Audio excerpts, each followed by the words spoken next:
បាទហ្នឹងហើយសូមគោរពជំរាបសួរពុកម៉ែបងប្អូនកូនក្មួយយើងរៀនបន្តទៀតមេរៀនយើងថ្ងៃនេះយើងផ្ដោតទៅលើ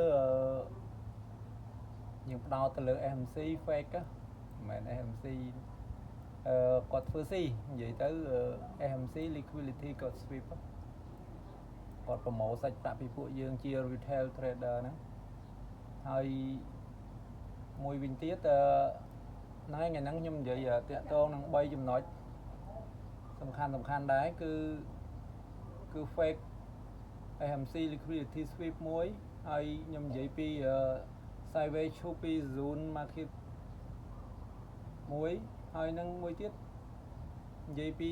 ការវិភាគព័ត៌មានព្រោះថ្ងៃសុក្រវាតែងតែភាគច្រើនគឺតែងតែមានព័ត៌មានធំនៅសហរដ្ឋអាមេរិកហ្នឹងហើយឥឡូវយើងនិយាយអំពីទី1យើងនិយាយអំពី fake របស់ AMC liquidity sweep សិននេះបើយើងស្រូបឲ្យមើលកន្លែងនេះខ្ញុំគូទុកហើយអីដោយសារខ្ញុំពិបាកសេពេកពេលថតចឹងណានេះយើងមើលកន្លែងនេះ time frame ខ្ញុំចូលទៅ time frame 1ម៉ោងស្រួលមើលហ្នឹងហើយកន្លែងនេះគឺជា time frame 1ម៉ោង candlestick 1ម៉ោងហ្នឹងមួយដើមហ្នឹង1ម៉ោងហ្នឹង1ម៉ោងខ្ញុំបានរកឃើញ head and shoulder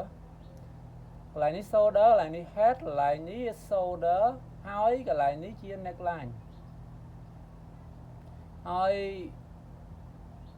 កន្លែងនេះជា liquidity sweep នៅតំបន់នេះគឺជាតំបន់ demand zone អតីតកាល1ម៉ោងហ្នឹងអញ្ចឹងតំបន់ហ្នឹងគឺជា demand zone នៃអតីតកាលហើយតម្លៃនេះយើងឃើញថាមានការ sell បុកទម្លុះ zone នៃ demand អតីតកាលហ្នឹងហើយ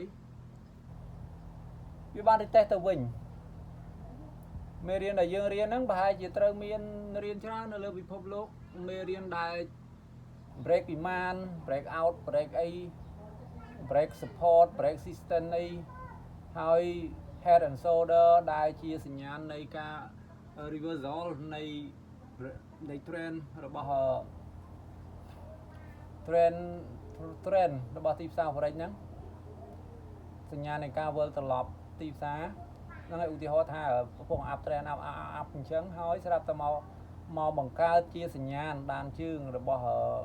AMC ហ្នឹងគឺគាត់បានបន្សល់ដានជើងមួយគឺសញ្ញាណថាចង់ reversal ត្រឡប់ទៅជា down វិញអញ្ចឹងគាត់សល់សញ្ញាណមួយគឺ head and shoulder មាន head មាន shoulder មាន head ហើយនឹងមាន shoulder អញ្ចឹងមានស្មាក្បាលហើយនឹងស្មាហើយវាបាន break order block ឬក៏ demand zone មួយទៀតនៃតំបន់1ម៉ោងហ្នឹងវាក៏បាន retest ទៅវិញហើយអាចនឹងមានអ្នកចូល sell ប៉ុន្តែទាំងនេះគឺជា fake breakout របស់ AMC liquidity ហ្នឹងគឺគាត់ចាក់លុយបង្កើតជា fake មួយបង្កើតជាដានជើងคล้ายៗមួយឲ្យយើងមើលឃើញថានិន្នាការទីផ្សារកំពុងតែ reversal ត្រឡប់ទៅជា down trend វិញហើយអញ្ចឹងយើងក៏នាំគ្នាចូល sell តែជាក់ស្ដែងយើងដាក់ stop loss នៅខាងក្រោមនៅខាងលើហ្នឹងតិចហ្នឹងក៏ត្រូវបាន AMC ហ្នឹងគាត់ប្រមូលលុយមកឡើងទៅផុតលើបានretest មកវិញក៏ឡើងទៅបន្តទៀតហេតុអីបាន break down ចុះមកក្រោមហើយ retest ហើយមិនព្រមមកទៀតបើសិនជាក្នុងករណីនេះបើយើងមិនបានមើល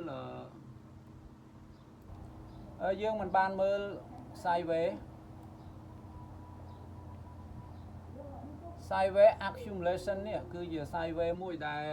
AMC នឹងប្រមូលទុនប្រមូលឲ្យបាយសម្រាប់ចូលត្រៀមបាយបន្ថែមទៀតអញ្ចឹងណា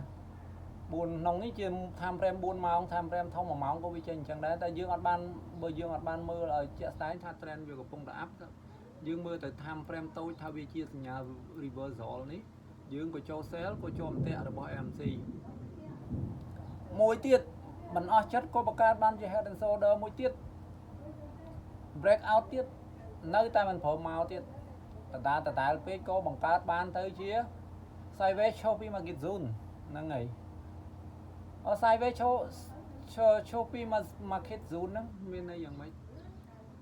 គឺជាទីផ្សារគាត់កំពុងតែ sinking កំពុងតែច្បោកច្បល់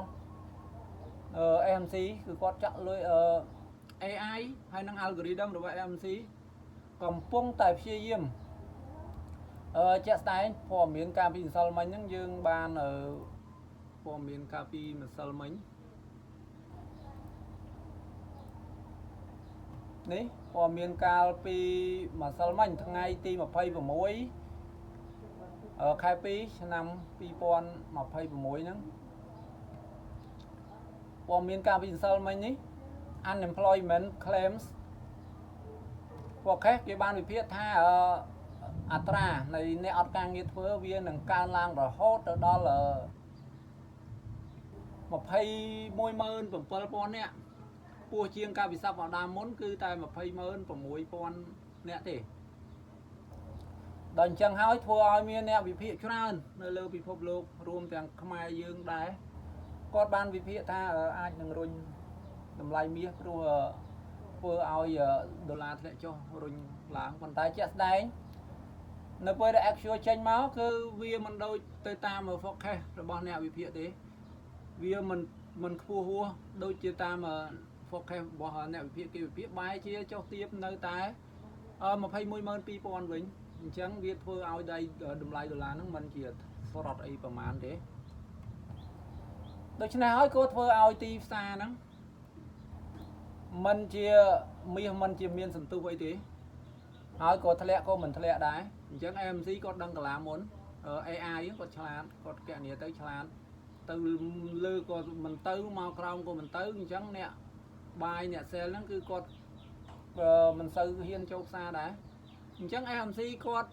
បង្កើតជាដំណើរមួយបានទៅជា sideways choppy market zone ឥឡូវនេះវាទៅជា sideways choppy market zone ហ្នឹងហើយជាក់ស្ដែងនេះតាមពិតaccount ខ្ញុំនេះខ្ញុំចូល sell ចំណេញតាំងសិលមិញព្រោះចំណេញមកដល់នេះខ្ញុំបានប្រហែលទេ500ចំណេញតាំងសិលមិញតាំងយប់មិញ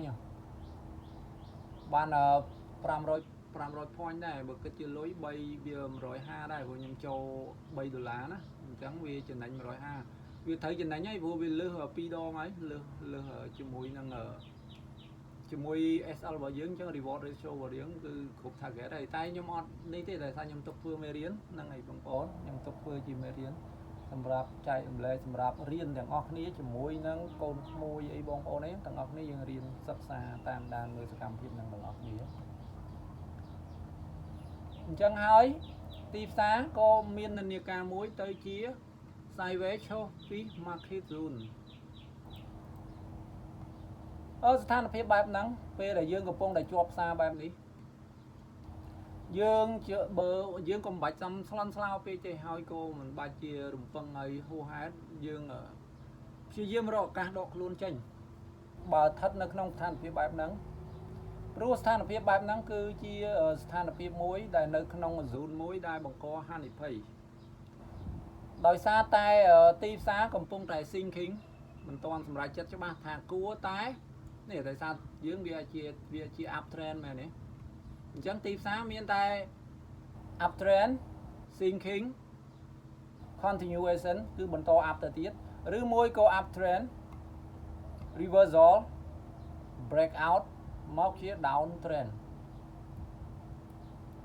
ឥឡូវយើងកំពុងតែជាប់ផ្សារមួយគឺកំពុងតែជាប់ផ្សារនៅក្នុងនិន្នាការ sideways choppy market zone គឺជានិន្នាការមួយដែលគ្រោះថ្នាក់ដែលហានិភ័យខ្ពស់ដូចជាខ្ញុំជាដើមកំពុងតែជាប់ផ្សារអញ្ចឹងខ្ញុំឥឡូវខ្ញុំចំណេញបាន$8ដែរហើយអញ្ចឹងបើនិយាយទៅយកល្អបំផុតគឺចេញពីផ្សារហ្នឹងកុំឲ្យជាប់នៅក្នុងផ្សារហ្នឹងហើយពុកម៉ែបងប្អូនជាពិសេសក្មួយគ្រាន់តែជាចំណេះដឹងនិងគំនិតខ្លះដែលខ្ញុំស្រាវជ្រាវមកទេមិនមែនជាអ្វីជាជាក់លាក់អីទេគ្រាន់តែនេះយើងរៀនទាំងអស់គ្នាទេហ្នឹងហើយបងប្អូនហ្នឹងហើយខុសឆ្គងអីក៏សូមខន្តីអភ័យទោសផងយើងត្រូវចេញពីផ្សារហ្នឹងហើយនិយាយម្ដងទៀតខ្ញុំត្រូវចំណេញយប់មិញច្រើនឥឡូវគឺខ្ញុំសម្រេចថាចេញពីផ្សារហ្នឹងហើយ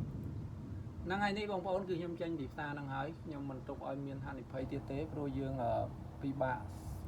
sman chất xa rồi bỏ hở đi xa nắp vô việc của phong đại sinh kính của phong đại kết vì mình đang xâm rạch tha việc continuation rồi mỗi có việc reverse lọp mau chia downtrend mình năng ngày hai ngày năng có miền po miền thông môi tiết đại po miền thông đáในប្រាក់ដុល្លារនេះខេតនេះខ្ញុំអត់និយាយទេព្រោះយើងអត់តែតាក់ទងជាមួយនឹងលុយកាណាដាទេយើងតាក់ទងតែជាមួយដុល្លារអញ្ចឹងដុល្លារហើយនឹងមាសគឺវាពេលដែលព័ត៌មានប៉ះពាល់ដុល្លារគឺវាប៉ះពាល់មាសយើងហ្នឹងហើយអញ្ចឹងនេះព័ត៌មាន Core PPI MM នេះគឺម៉ាន់ហ្នឹងអាម៉ាន់ខែមុននិងម៉ាន់ខែហ្នឹងណាហើយ forecast នេះគេវិភាគថានឹងអាចមាន 0.03% ក្នុងករណី EQ ចេញមកលើសពី 0.03% នឹងធ្វើឲ្យអធិបរណានៃក្រុមហ៊ុនធំនៅសហរដ្ឋអាមេរិកហ្នឹងគឺកើនឡើងអញ្ចឹងធ្វើឲ្យតម្លៃដុល្លារក៏កើនឡើងអាចនឹងទម្លាក់តម្លៃមាសផ្ទុយទៅវិញបើសិនជា EQ ចេញមកវាមិនដល់ 0.03 ទេវាអាចនឹងធ្វើឲ្យអធិបរណានៃក្រុមហ៊ុនធំសហរដ្ឋអាមេរិកហ្នឹងគឺធ្លាក់ចុះហើយប្រាក់ដុល្លារក៏ធ្លាក់សំទោសហ្នឹងហើយនិយាយជន់និយាយឡើងសំទោសពួកពងរៀនដែរខ្ញុំនិយាយខុសហ្នឹងហើយក្នុងករណីដែលធ្វើឲ្យនេះ EQ នេះវាលើសពី 0.03% អញ្ចឹងវាធ្វើឲ្យលុយដុល្លារហ្នឹងកើនឡើងមាសនឹងធ្លាក់ចុះធ្វើឲ្យតម្លៃដុល្លារហ្នឹងល្អសន្ទុះសកម្មភាពដុល្លារល្អអញ្ចឹងបើសិនជាក្រោម 0.03 ហ្នឹងគឺតម្លៃដុល្លារហ្នឹងគឺអត់ទៅល្អទេអញ្ចឹងដុល្លារធ្លាក់មាសក៏កើនឡើងវិញអញ្ចឹងមាសក៏វាកំពុងតែស្ថិតនៅក្នុង sideways ឈរពី market zone ហ្នឹងដោយសារតែព័ត៌មាននឹងផងឲ្យមានស្ថានភាពផ្សេងសន្តិសុខពិភពលោកផងមានព័ត៌មានអត្រាការប្រាក់មានពន្ធគយអីនៃសហរដ្ឋអាមេរិកជាដើមហ្នឹងក៏វាបង្កើតបានទៅជា zone បែបហ្នឹងហើយវាកំពុងតែស្ថិតនៅក្នុង zone ធំមួយគឺជា